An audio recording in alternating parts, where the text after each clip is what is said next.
After my previous video on restaurant etiquette rules, I've had so many interesting questions and follow-up comments. So I decided to make a follow-up video where I can address these common queries and also some more difficult, nuanced and interesting areas of restaurant etiquette. So let's get right into it. Hello, my name is James and I am on a mission to create a generation of gentlemen. Mr. SF9 asked, "This might sound gross, but could you please advise us on how to dispose of a bite from your mouth or a tendon of fat off the piece of meat you accidentally took a bite of? This has happened to me a couple of times, even at a good restaurant, and I had to swallow it entirely just to avoid getting embarrassed." So, if you have a fatty piece of meat in your mouth or gristle that is just impossible to chew, what do? What's the correct etiquette in that situation? Well, first off, here's what you don't have to do. You absolutely don't have to swallow it. You don't need to risk choking yourself to death just to try and impress others or not cause a scene.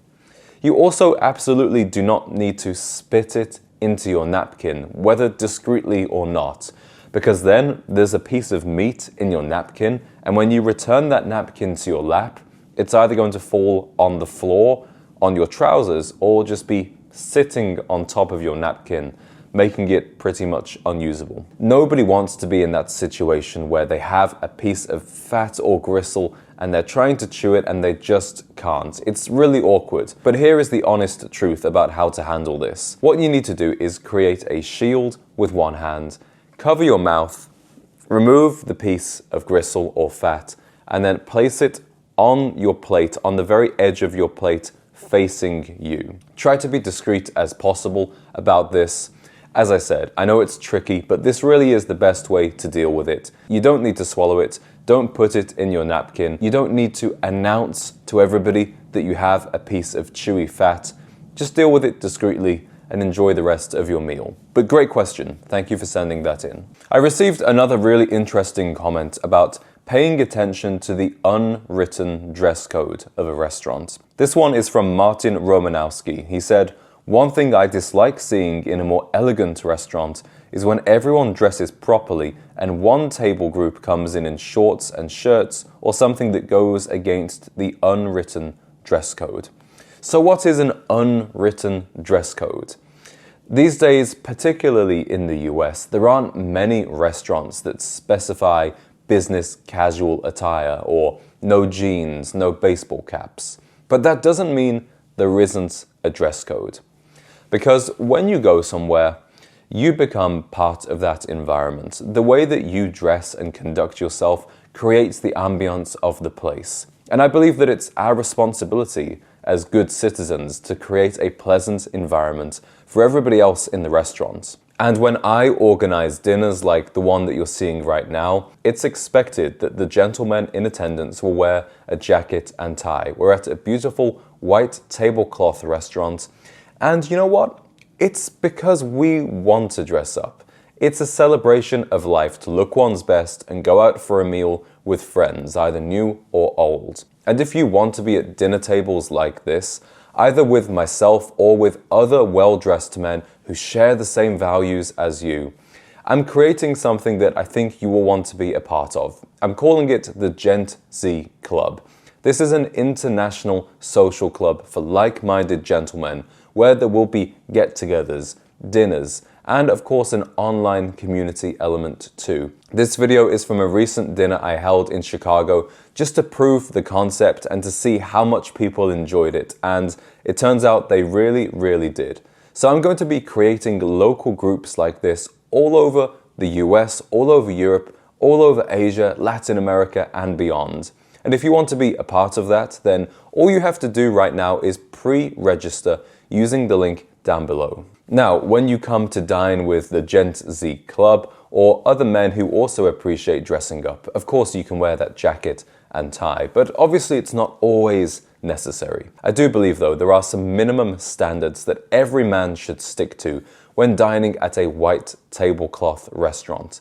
Absolutely no hats to be worn inside, including baseball caps.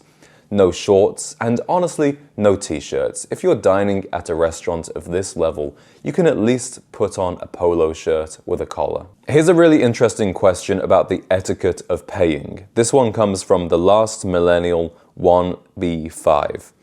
Should your guest know the bill amount, or do we take extra care to hide it? Also, is it polite to pay cash or by card?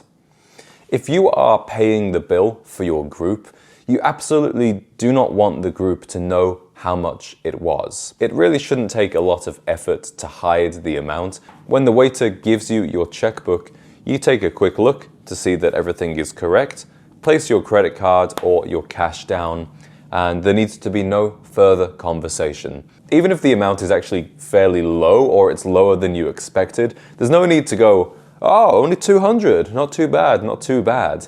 Just put your credit card or your cash down. Is it better etiquette to pay with cash or credit card?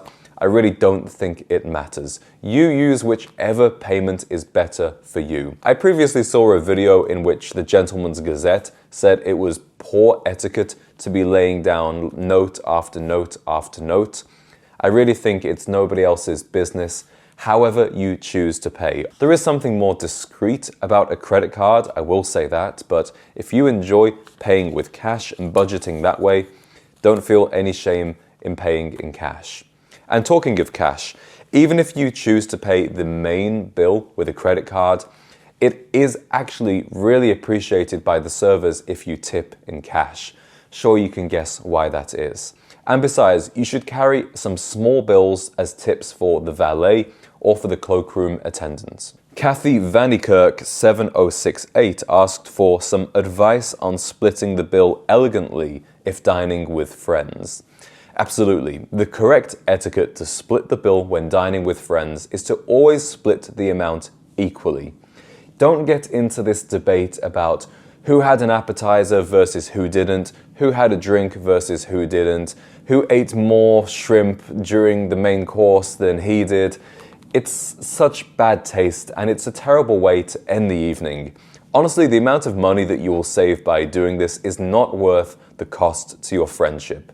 Personally, I don't drink alcohol anymore, so whenever I do go out and we split the bill, normally I'm paying a little bit more than what I've actually consumed, but that's just the spirit of gentlemanliness. And when I do my Gent Z Club dinners, it is a rule that we split the bill evenly with no nitpicking about whom had what. In my previous restaurant etiquette video, I had many questions and compliments about my outfit. Thank you, firstly, for those. I thought I would wear the same thing again so I can tell you what I was actually wearing. On the top, I've got this very soft Todd Snyder Bird's Eye sports jacket. I absolutely love this thing. It's as comfortable as a cardigan. Underneath, I've got a light blue chambray shirt by this company called Dan John. I went to their store in Madrid. They have fantastic prices and fantastic style for the money. I believe they have stores all over continental Europe. You can also buy online. Then I'm pairing it with this brown grenadine silk tie by Fort Belvedere. For my trousers, I've got these herringbone tweed style trousers by Bruno Savelli. Then a pair of dark brown boots by Thursday Boots. I think what really works about this outfit is the brown with the blue, but also the fact that there are so many soft textures going on here. We've got the softness of the jacket, the chambray shirt, the grenadine tie.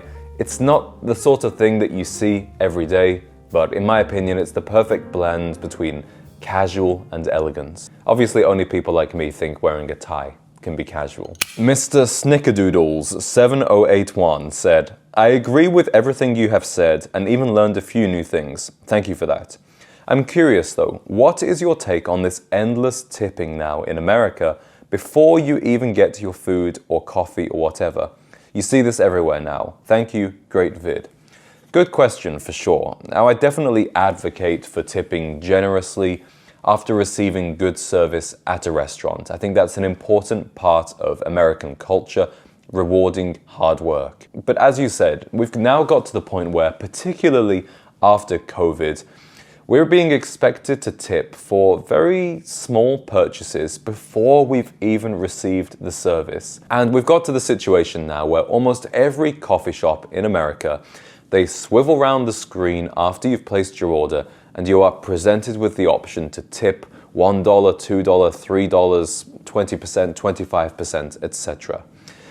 And the problem is, you haven't even received your coffee yet. You don't know how long you're going to wait, you don't know if they've made it correctly, you don't know if it will be hot enough, you don't know if it's even what you ordered, yet you're being expected to tip. And sometimes you get this screen even if you haven't ordered anything that requires any work. You could literally buy a bottle of water and they flip around the screen and expect you to tip. In those situations, I really think it's ridiculous and it's absolutely not necessary to place a tip. When it comes to the coffee shop, there's a coffee shop below my apartment and I used to go there pretty much every day. I got friendly with the staff, I enjoyed hanging out there.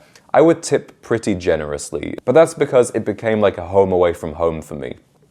If I'm just passing through a Starbucks and I get a $3.50 drip coffee with some milk, I don't feel like that's necessary to tip. Feel free to add $1 if you're in a good mood or to round it up. There's absolutely nothing wrong with that, but is it important to tip in those situations as a gentleman?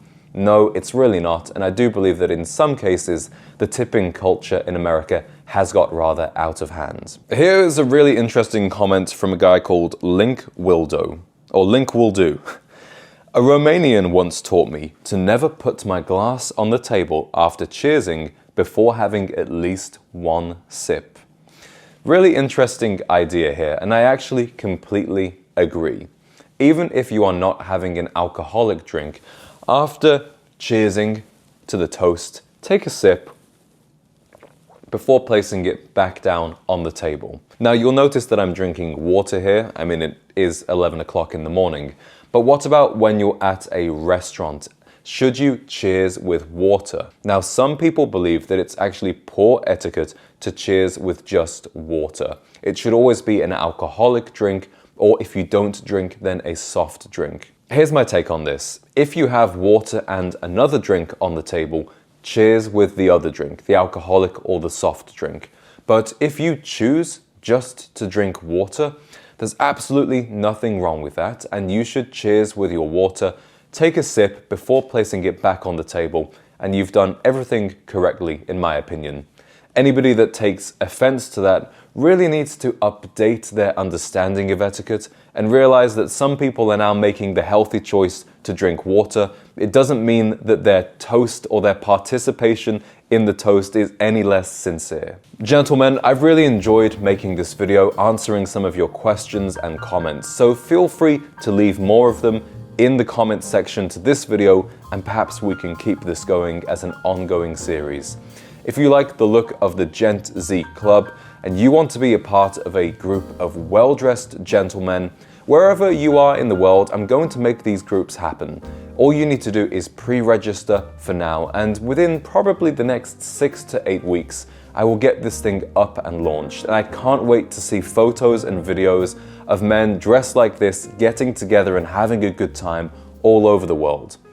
Thank you very much for watching, and I'll see you in the next one.